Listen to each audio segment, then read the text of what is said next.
Boa tarde. Boa tarde. No programa de hoje vamos conversar com o radialista Aderval Barros. Aderval iniciou a carreira na Rádio Continental do Recife em 1978 com o programa Aderval Barros e Você. Em 1983, ele ingressou na equipe de esportes da Rádio Jornal. Ele vai nos contar um pouco sobre esta vasta experiência profissional. Boa tarde, Aderval. Boa tarde a todos. Muito obrigado aí pelo convite, é um prazer estar aqui. Aderval, como foi que você descobriu que queria ser radialista? Foi meio sem querer essa história de comunicação na minha vida, porque eu era vendedor de imóveis na década de 70 e o que me levou à comunicação, ao rádio, foi o futebol, porque eu sempre gostei muito de futebol.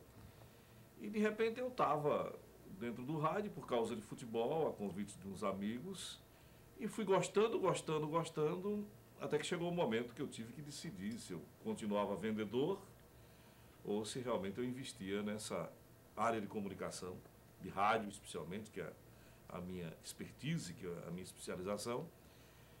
Aí foi quando, acho que em 83, 84, eu acabei deixando de ser vendedor e dedicando, como faço até hoje, minha vida ao rádio.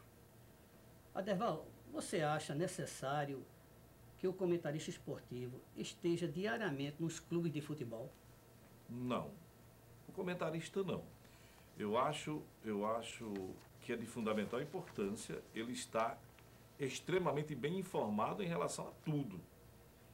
Eu acho que o comentarista, antes de ir para programas, antes de dar opinião, ele tem que estar informado. Agora, frequentar diariamente, como faz o repórter, não. Eu acho que, se puder fazer, é claro que isso ajuda. Mas eu não acho fundamental para o bom exercício da função. O jornalismo esportivo é um bom campo de trabalho?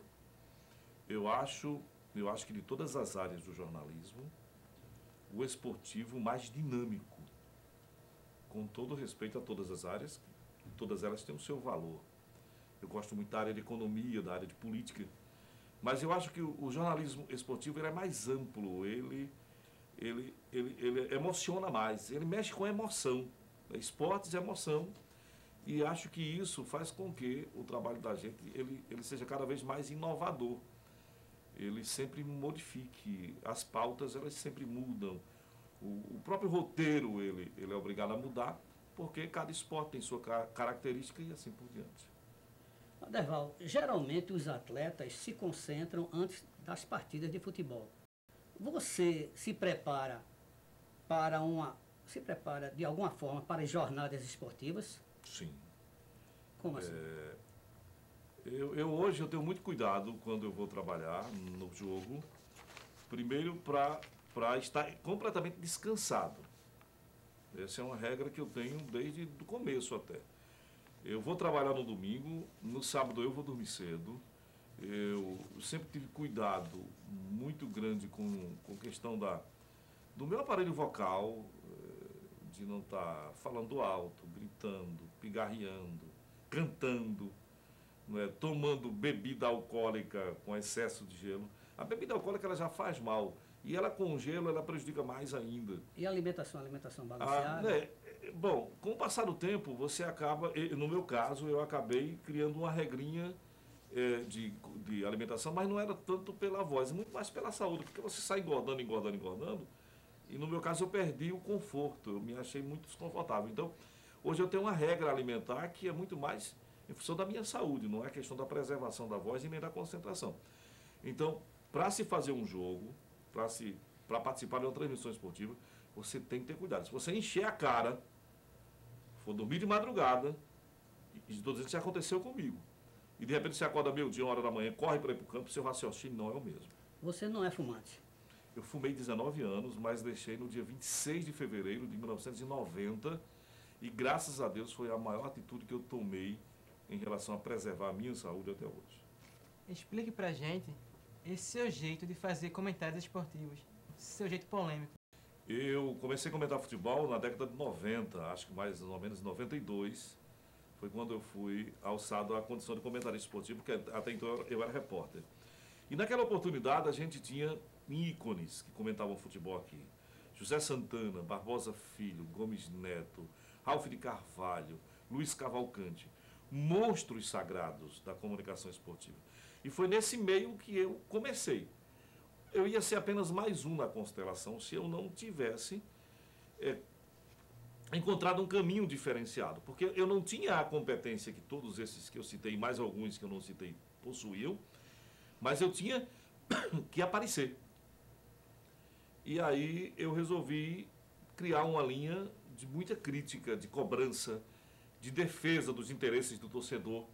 Porque o que eu faço como implacável é simplesmente dizer no rádio ou na televisão aquilo que eu escuto na rua. Da minha forma. Todas as pessoas têm uma forma de ser.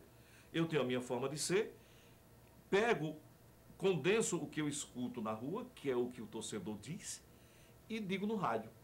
O torcedor é louco para chamar o dirigente de ladrão, de safado, né, de vagabundo. Então, eu não faço isso que o torcedor faz, mas eu digo mais ou menos o que o torcedor quer dizer. E que o dirigente não gosta de escutar. O dirigente só gosta de elogio. Aí quando ele escuta eu dizer que ele é o irresponsável porque ele contratou mal, aí ele não gosta. Mas o torcedor é que diz isso. Então o que eu fiz foi isso.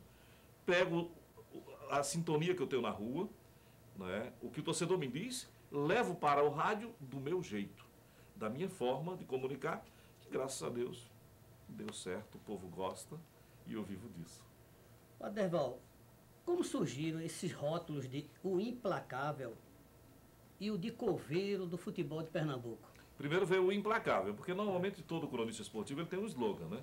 Luiz Cavalcante, o comentarista da Palavra Balizada, Roberto Queiroz, o Garganta de Aço, Ralph de Carvalho, o comentarista da Verdade, né? E assim por diante. Então, eu tinha que ter um codnome. E na época, Léo Medrado foi que sugeriu assim, o implacável. Aí surgiu naquela época uma dúvida se era o implacável que não emplaca ou quem não emplaca é implacável. Aí consultamos o pai dos burros e vimos que implacável realmente é a pessoa que é contundente, que é crítica, e é implacável que não emplaca. E aí, graças a Deus, esse codinome pegou e hoje eu diria que eu sou muito mais conhecido como o implacável do que como Aderval Barros. Eu tenho notado isso. Agora, o coveiro não. O coveiro é obra de André Campos, de Dr. Fernando Pessoa e de Zé Neves, eu acho. Eles dizem que eu só faço criticar, que eu só faço dizer que os clubes vão cair. Aí eles dizem que eu sou coveiro do futebol de Pernambuco. Eu acho que eles que são os coveiros, né? Porque estão aí os clubes numa derrocada tremenda, né? No último dia 16, você assumiu a direção executiva da Rádio Olinda. Como é acumular agora as duas funções de comentarista, né, comunicador e de diretor? Ao longo da minha vida no rádio, eu sempre tive gestão como uma atividade paralela. Eu nunca fui só locutor, comentarista, repórter. Eu sempre fui gerente comercial, fui contato, fui vendedor, né? Essa foi uma prática comum na minha vida. Hoje, a função de diretor, ela apenas me dá uma responsabilidade maior, porque eu dirijo uma rádio hoje. Mas eu continuo comentando o meu futebol. Sem problema, não abro mão disso. Eu tenho uma responsabilidade maior hoje de gerir uma rádio, ou seja, um radialista que conduz uma rádio, essa rádio tem que dar certa. Eu tenho que fazer a Rádio Olinda dar resultados. Eu tenho que fazer a Rádio Olinda dar mais audiência. A Rádio Olinda está sendo conduzida hoje por um radialista, a diferença é essa. E o que aumenta para mim é a carga de trabalho. Por quê? Os meus colegas que fazem só futebol, a resenha é meio-dia e meia, eles chegam 11h30 da manhã. E eles saem 1, 2 horas da tarde. Eu não, eu chego 7 horas da manhã e não tenho hora para voltar para casa. A diferença é essa. O Aderval, essas viagens que você realizou pelo Brasil e pelo mundo, de uma maneira geral, ajuda você a conhecer melhor o jornalismo esportivo? Ajuda a conhecer tudo. Cobra que não anda, não engole sapo, já diz o ditado popular. Conhecimento você adquire na academia, como vocês estão fazendo agora, na universidade, e no mundo. Você tem que se reciclar, você tem que fazer intercâmbio. Então, meu crescimento profissional deve-se muito a essas andanças, a cobertura das 5 Copas do Mundo, né, e a fazer coberturas no Brasil de uma forma geral. Para encerrar, quais são as perspectivas do Implacável para os clubes pernambucanos na próxima temporada? Bom, para mim os dois vão para a segunda divisão, né? Já temos um que deve estar na Série D, dependendo do Campeonato Pernambucano, que é o Santa Cruz. Eu tenho a impressão que o esporte volta. Se não conseguirem acabar com o restinho, né? Porque esse povo do esporte tem um poder de autodestruição que faz inveja ao diabo, né? O Náutico eu acho que não volta, não, para a primeira. A não ser que eles surpreendam a todos nós. E o Santa, eu tenho a impressão que vai para a Série C. Essa é a minha expectativa. O programa de hoje está chegando ao fim, até porque o Implacável vai mergulhar. Queremos agradecer a presença de Aderval Barros, que conversou um pouco da sua experiência profissional. Obrigado, Derval. Obrigado por sua audiência daí de casa. Uma boa tarde. Boa tarde. Até logo.